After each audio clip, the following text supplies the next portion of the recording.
Historically successful, those were the words used by Pentagon after one of the most complex and secretive military operations in American history. But this wasn't a mission born overnight.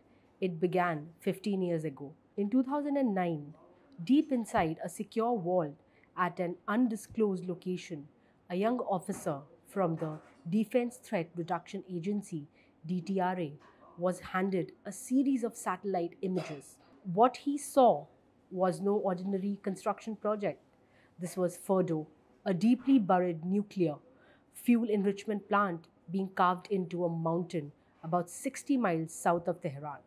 Soon joined by a second analyst, the two began an extraordinary 15-year mission to understand Ferdo and build a weapon powerful enough to destroy it. At the time, nothing in America's arsenal could do the job, so they designed one from the scratch, the GBU 57. The GBU 57 massive ordnance penetrator wasn't just big, it was the biggest. Weighing 30,000 pounds, it was built to do one thing: smash through reinforced concrete and rock and destroy what lay deep beneath. For over a decade, it was tested, refined, and tested again. Hundreds of live trials, countless failures, and finally, success. And all the while, the target never changed: Fordo. June 2025, Israel launched Operation Rising Lion, a sweeping attack on Iran's nuclear infrastructure. Hundreds of targets were hit, but Israel's strikes weren't enough. Then, on June 21, President Donald J. Trump gave the order. At 6:45 p.m. Washington time, 14 B-2 bombers left Whiteman Air Force Base in Missouri. Their mission, Operation Midnight Hammer. They flew non-stop 36 hours, over 13,000 miles. Their payload, 14 GBU-57. Their target, Fordo, and a second nuclear site. At exactly 2:15 a.m.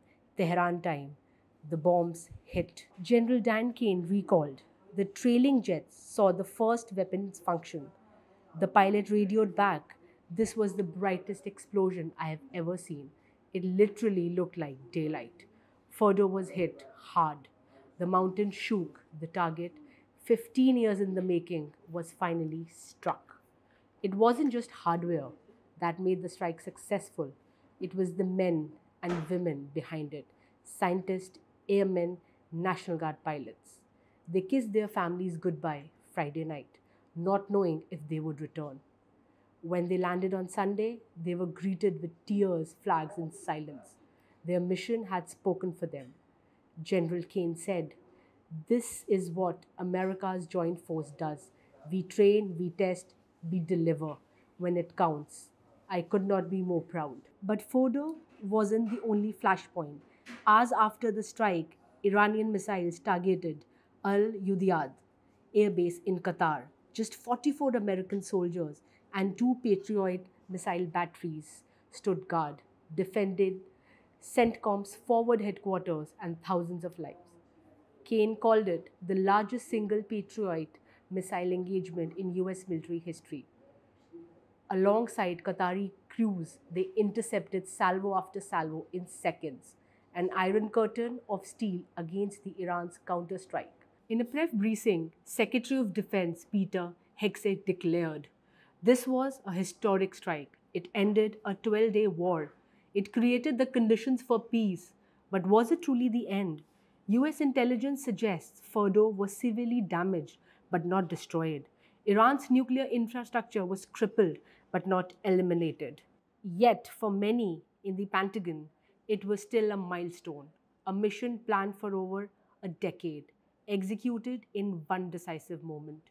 15 years of preparation, one night of fire, a strike that shook a mountain and the world with it.